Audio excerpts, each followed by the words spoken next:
मेरा नाम विवेकानंद शुक्ला है। दिसंबर में हुए एनटीए नेट जेआरएफ के एग्ज़ाम में मैं 99.46 परसेंटाइल के साथ जेआरएफ क्लियर किया हूँ।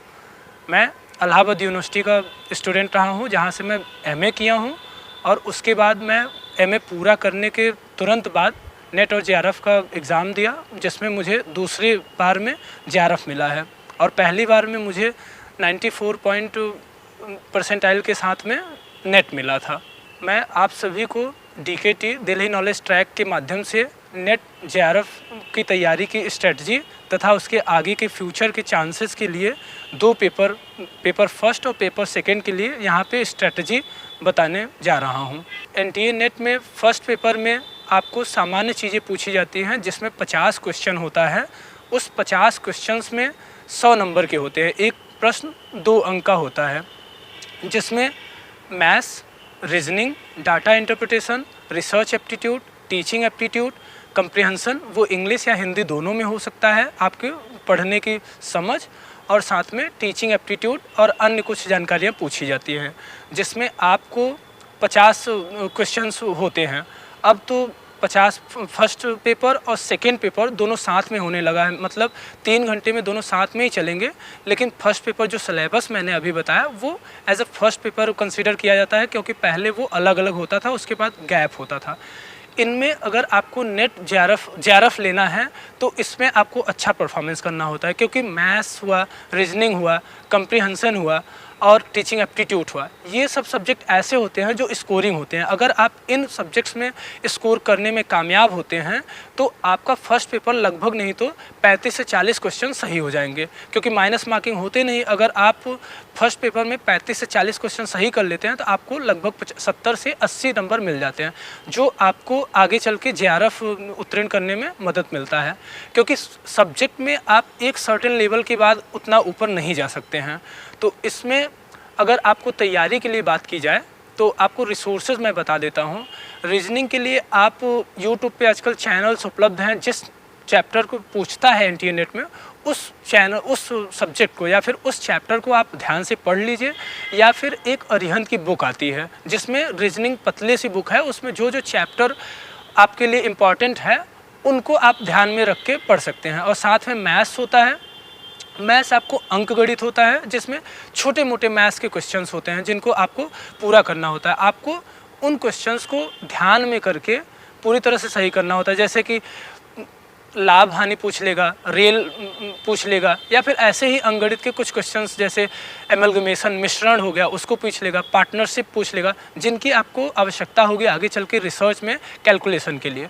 और मैथ्स का ही एक दूसरा पार्ट होता है डाटा इंटरप्रिटेशन, क्योंकि आप रिसर्च करने जाएंगे तो आपको अंकगणितीय डाटा इंटरप्रिटेशन आना आवश्यक होता है, क्योंकि आप जब भी डाटा इकट्ठा करेंगे तो उसको किस प्रकार से एनालिसिस करेंगे, उसके समझ को आपको समझने के लिए डाटा इंटरप्रिटेशन देता है।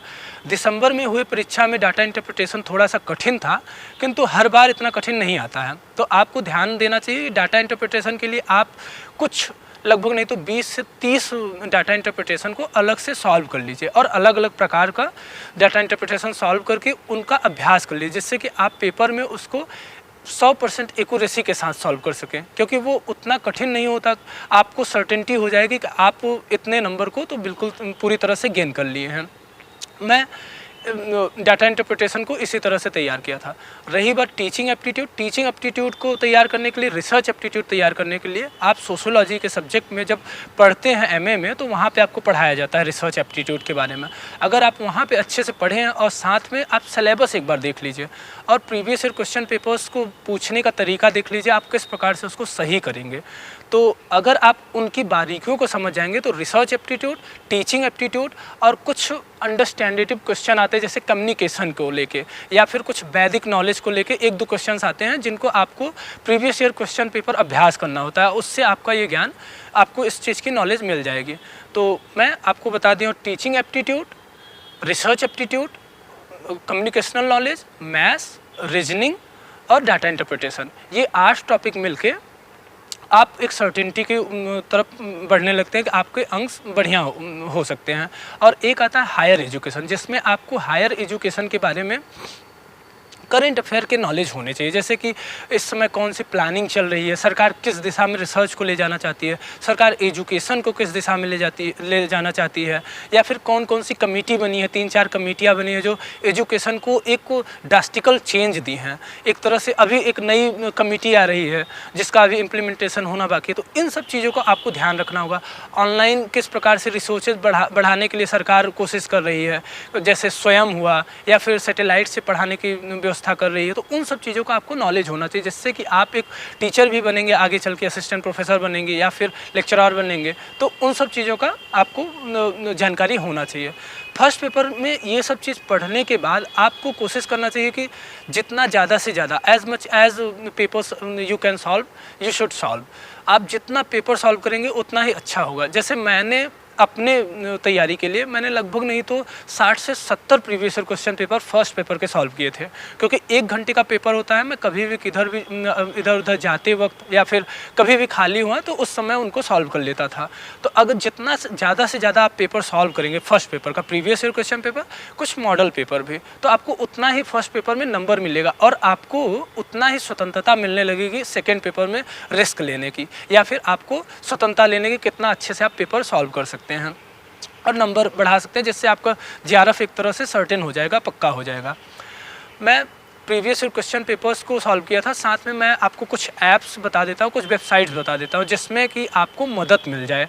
मैं अभी ग्रेडअप एक एसएससी या फिर ऑनलाइन जितने भी कम्पिटिटिव एग्ज़ाम हैं उनमें मदद करने की प्लेटफॉर्म है, तो उसने नया स्टार्ट किया है नेट जेआरएफ को भी का पेपर उपलब्ध कराने के लिए। मैंने वहाँ से लगभग नहीं तो 15-16 प्रीवियस ईयर क्वेश्चन पेपर्स को सॉल्व किया था और मॉडल पेपर भी सॉल्व किया था। अभी ग्रेडअप वाले प्रीवियस ईयर क्वेश्चन पेपर्स के जितना फर्स्ट पेपर के हैं उनको उपलब्ध कराने जा रहे हैं, और साथ में कुछ ऑनलाइन वेबसाइट्स हैं जिनको आप ऐसे ही सर्च करेंगे फर्स्ट पेपर के लिए प्रीवियस ईयर क्वेश्चन पेपर, और कुछ ऐप हैं आप प्ले स्टोर पे डालेंगे तो वहाँ पे आपको क्वेश्चंस मिल जाएंगे जिनका आपको अभ्यास करके फर्स्ट पेपर में अगर आप इतना कर ले जाते हैं तो आप ये समझिए कि 36 क्वेश्चन से 45 क्वेश्चन आप सही कर सकते हैं। इस बार तो दिसंबर में कितने स्टूडेंट्स ने 95, 96, 98 नंबर तक प्राप्त किया है, तो ये इतना करने लायक है। अगर आप 80 से 90 के बीच में भी पाते हैं तो आपका जेआरएफ एक तरह से कंफर्म हो जाएगा फर्स्ट पेपर को लेके। अगर फर्स्ट पेपर की बुक्स की बात की जाए तो फर्स्ट पेपर में ट्रूमैन्स की भी बुक आती है जो ऑथेंटिक और अच्छा न्यू पैटर्न्स पे आधारित है, और साथ में कुछ और भी बुक्स हैं जैसे अरिहंत की बुक है और एक शारदा प्रकाशन या कुछ ऐसे प्रकाशन है, मुझे इस समय तो नहीं याद आ रहा है। आप कई फर्स्ट पेपर की बुक्स हैं जिनको भी आप समझें अच्छा हो सकता है, उनको आप प्रेफर कर सकते हैं, लेकिन ट्रूमैन एक अच्छी बुक है।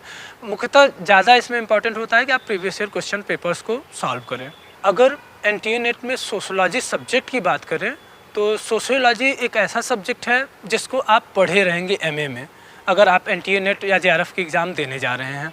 तो इसमें आपका सबसे इम्पॉर्टेंट चीज़ ये होता है कि आप यूनिवर्सिटी के सिलेबस को कितने अच्छे से पढ़े हैं और उसको समझे हैं, क्योंकि एनटीए नेट क्लियर करने के बाद आप पीएचडी की तरफ जाएंगे, रिसर्च करने की तरफ जाएंगे, तो आपको रिसर्च करने में चीज़ों की अलग अलग बारीकियां अंडरस्टूड होनी चाहिए। जैसे कुछ पर्सपेक्टिव्स हैं जैसे functionalist perspective, interactionalist perspective, Marxist perspective, structuralist perspective. तो इसमें अलग अलग थियरी हैं, अलग अलग साइंटिस्ट या सोशोलॉजिस्ट हैं।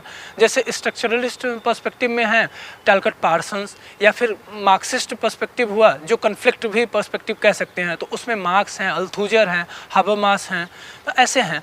और फंक्शनलिस्ट पर्सपेक्टिव की बात करें तो इमाइल दुर्खीम हैं, मेलनिवस्की हैं, रैटक्लिफ ब्राउन हैं, तो इनका अलग अलग है। तो इनमें रैटक्लिफ ब्राउन, मेलनिवस्की, दुर्खीम, इनमें आपको डिफरेंसेस कभी कभी क्वेश्चन पूछ लेते हैं, या फिर इनके बुक्स पूछ लेंगे, या फिर कार्ल मार्क्स कॉन्फ्लिक्ट थ्योरी में कार्ल मार्क्स के बारे में पूछ लेंगे, अल्थूजर के बारे में पूछ लेंगे, हाबरमास के बारे में पूछ लेंगे, या फिर इनके डिफरेंसेस के बारे में पूछ लेंगे। जितना ज़्यादा इनको मिलाते जाते हैं उतना ज़्यादा क्वेश्चन कठिन होते जाते हैं। जितना ज़्यादा अलग अलग इनको पूछते हैं, मार्क्स को अलग से पूछेंगे, वो क्वेश्चन सरल होते जाते हैं। तो आपको फोकस करना होगा सोशियोलॉजी में कि जो क्वेश्चंस वन लाइनर होते हैं या फिर एक विकल्प वाले होते हैं उनको आप अच्छे से तैयार करिए। जैसे बुक्स के नेम हुए, कॉन्सेप्ट के नेम हुए, उनसे संबंधित वर्तमान में चल रहे इश्यूज़ हुए, तो आप उनमें ज़्यादा क्वेश्चंस को सही कर पाएंगे। और जब ये मिल के आते हैं तो उनको आपको देखना होता है ऑप्शंस को देख के किस प्रकार से कूट बना है। अगर आप कूट में एक भी पॉइंट पा जाते हैं कि ये आपको आता है एक और उससे मिला लेते हैं, ऑप्शंस में नहीं मिलता, तो वो भी क्वेश्चंस आपके सॉल्व हो जाते हैं। और सोशियोलॉजी को सही करने के लिए एनटीए नेट के लिए आपको मुख्यतः फोकस करना चाहिए यूनिवर्सिटी के सिलेबस पे। अगर आप किसी यूनिवर्सिटी से हैं, जैसे यूनिवर्सिटी ऑफ इलाहाबाद से हैं या फिर जेएनयू से हैं या फिर दिल्ली यूनिवर्सिटी से, बीएचयू से हैं, तो इन यूनिवर्सिटीज़ में आप क्लास किए होंगे अच्छे से और इनका सिलेबस आप अच्छे से पढ़े होंगे, तो आपको इनके सिलेबस के अतिरिक्त ज़्यादा पढ़ने की आवश्यकता नहीं होती। बस आपको रिवीजन करने की ज़रूरत होती है और एक शॉर्ट और क्रिस्प नोट्स बनाना होता है जिसमें आपको मदद मिलती है लास्ट के 8 दिन में। उस 8 दिन में अगर आप उनका रिवीजन करने में कामयाब हो जाते हैं तो आपके क्वेश्चंस वहाँ पे कंफ्यूज नहीं करते हैं और आप क्वेश्चंस को सही कर ले जाते हैं और आपका लगभग नहीं तो 5 से 10 क्वेश्चंस बढ़त हो जाता है, जिससे आपको फ़ायदा ये होता है कि आपका एग्ज़ाम जेआरएफ क्लियर होता है और आपको आगे की रिसर्च में स्टाइपेंड, एक अच्छा अमाउंट स्टाइपेंड मिलता है, जो कि अभी तो शायद 42,000 से 40,000 पर मंथ है, जो आपको 5 साल तक मिलता है और आप अच्छे से रिसर्च कर सकते हैं। इसमें आपको बुक्स की बात करें तो मैंने अपने तैयारी के लिए तो यूनिवर्सिटी के नोट्स को प्रेफर किया था। मैंने अपना शॉर्ट नोट्स बनाया था उन नोट्स को पढ़ने के बाद, क्योंकि आप जब परीक्षा सेमेस्टर की देते हैं तो उसमें आपकी लिखित परीक्षा होती है, तो उसका मैं उस पर्सपेक्टिव से तैयारी किया था। जब आपको बहुविकल्पी पर्सपेक्टिव से परीक्षा होती है तो आपको बहुविकल्पी स्टाइल में तैयारी करना होता है। तो मैंने 1 लाइनर क्वेश्चंस बना लिए थे, कौन सा कॉन्सेप्ट किसने दिया है, किस साइंटिस्ट ने दिया है, या फिर कौन सा बुक्स किस साइंटिस्ट ने लिया है, कंटेम्प्रेरी थॉट क्या चल रहे हैं, इस समय सोशोलॉजी का क्या डिस्कोर्स चल रहा है, जैसे अलग अलग इश्यूज़ होते हैं। जब मैं जून में एनटीए नेट का परीक्षा दिया था तो उसमें करंट अफेयर में भी क्वेश्चंस आए थे, जैसे जूस डायस्पोरा सबसे बड़ा डायस्पोरा, इससे संबंधित क्वेश्चन आया था, या फिर जनगणना पे आपके क्वेश्चंस आते हैं। आपको जनगणना के कॉन्सेप्ट क्लियर होने चाहिए। जैसे दिसंबर के एनटीए नेट में हुए परीक्षा में आपको जनगणना के बारे में पूछ लिया था कि किस सिटी में एससी एसटी की जनसंख्या ज़्यादा है, उसको क्रम वाइज आप करिए, या फिर सिटी का स्ट्रक्चर क्या होता है, मेटा सिटी क्या होता है, ग्लोबल सिटी क्या होता है, या फिर मेट्रोपॉलिटन सिटी क्या होता है, तो इनका आपको क्रम बैठाना था।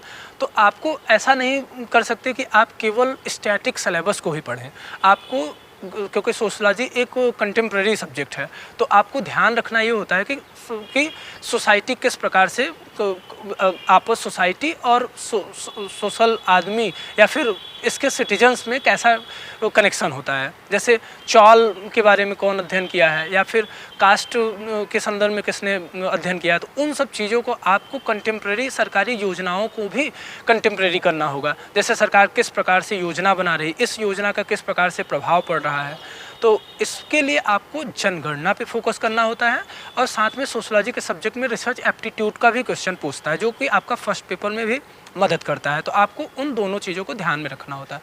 अगर बुक की बात करें, आप अगर बुक से पढ़ना चाहते हैं तो ट्रू मैन की बुक मैंने प्रेफर की थी, और मुख्यतः इसमें प्रीवियस ईयर क्वेश्चन पेपर्स ही ज़्यादातर आपको योगदान करते हैं या फिर कंट्रीब्यूट करते हैं आपकी तैयारी में। अगर आप प्रीवियस ईयर क्वेश्चन पेपर पढ़ते हैं और अपना नोट्स पढ़ते हैं, अगर आप कहीं दूसरी यूनिवर्सिटी से हैं जहाँ पे क्लास नहीं चलता है, या फिर आप प्राइवेट में एमए किए हैं, तो आपको ध्यान रखना चाहिए किसी ऐसे दोस्त से मिलिए जहाँ पे आपको वो नोट्स उपलब्ध करा सके और आपको कुछ समय वो समझा सके कि क्या बारीकियाँ होती हैं सोशलॉजी में, या फिर किसी प्रोफेसर से मिलिए, वो आपको वेलकम करेंगे। मुझे पक्का पता है किसी भी अगर आप प्रोफेसर से मिलते हैं तो आपकी मदद करेंगे, और उन चीज़ों को ध्यान करिए। ट्रू मैन पढ़िए, साथ में नोट्स जो आपको मिलता है यूनिवर्सिटी से अगर आप पढ़े हैं तो वो पढ़िए, और एक शॉर्ट क्रिस्प नोट्स बनाइए 10 से 15 पेज का, उनको लास्ट में रिवाइज़ करिए। और साथ में एक लास्ट में मैं ये कहना चाहूँगा, आप ध्यान रखिए कि वहाँ पे क्वेश्चंस की बारीकियों में हड़बड़ाइए मत, जल्दी से जल्दी डिसीजन लेने का प्रयास मत करिए, बल्कि शांति से, क्योंकि टाइम आपके पास पर्याप्त मात्रा में होता है, और उनका डिसीजन सही से लीजिए ताकि बारीकियों की गलतियाँ ना हो। इस बार एक अलग तरह का प्रयोग एनटीए ने किया था कि 10 क्वेश्चन आपको पैसेज पूछ लिया था उसने, एनटीए ने, और उस पैसेज में से आपको आंसर देना था। 5 क्वेश्चन एक दूसरे पैसेज से था और 5 क्वेश्चन एक दूसरे पैसेज से, तो आपको उस पैसेज को ध्यान से पढ़ना था और उसको सही करना था क्वेश्चंस को। मतलब कि आपको सोशोलॉजिकल पर्सपेक्टिव कितना क्लियर है माइंड में, उस हिसाब से आपको उस पैसेज को पढ़ना था। ये पैसेज फर्स्ट पेपर में पूछे जाने वाले कंप्रिहेंशन से डिफरेंट होता है। आप जब अभी previous year question papers download करेंगे नेट से या फिर किसी भी दोस्त के आंसर की को देखेंगे तो आप उसको समझिए और पैटर्न को देखिए। जब से एनटीए एग्ज़ाम करा रहा है, 2 बार एनटीए एग्ज़ाम करा चुका है ऑनलाइन, इन पेपर्स में जो फर्स्ट पेपर मिलता है उनका पूरा अध्ययन करिए और 2 पेपर जो सोशियोलॉजी का हुआ है उनको पढ़ के आप ट्रेंड देखिए कि किस ट्रेंड में जा रहा है और उस हिसाब से अपने जो एमए में सिलेबस को पढ़ा है कंटेम्प्रेराइज करिए। उसके बाद अपनी प्राथमिकता बनाइए और नोट्स बनाइए, वन लाइनर टाइप का या फिर क्रिस्प नोट्स बनाइए जो आपको रिवीजन करा जा सके, जो आपको, मुझे पूरा विश्वास है कि मदद करेगा। और वहाँ पे आप प्रेजेंस ऑफ माइंड को प्रयोग करते हुए शांति से अगर आप एग्ज़ाम में ध्यान से क्वेश्चंस को अटेम्प्ट करते हैं तो मुझे पूरा विश्वास है कि आप जेआरएफ को क्लियर करने में कामयाब होंगे। आप सभी का डीकेटी के प्लेटफॉर्म पे मुझे देखने के लिए बहुत बहुत धन्यवाद। मैं आप सभी के उज्जवल भविष्य की कामना करता हूँ। उम्मीद करता हूँ कि आप लोग अगले एनटीए एग्ज़ाम में जेआरएफ या नेट क्लियर करेंगे और अपने भविष्य को रिसर्च की तरफ या असिस्टेंट प्रोफेसर बनने की तरफ बढ़ाएंगे। आपको मेरी बहुत बहुत शुभकामना। नमस्कार।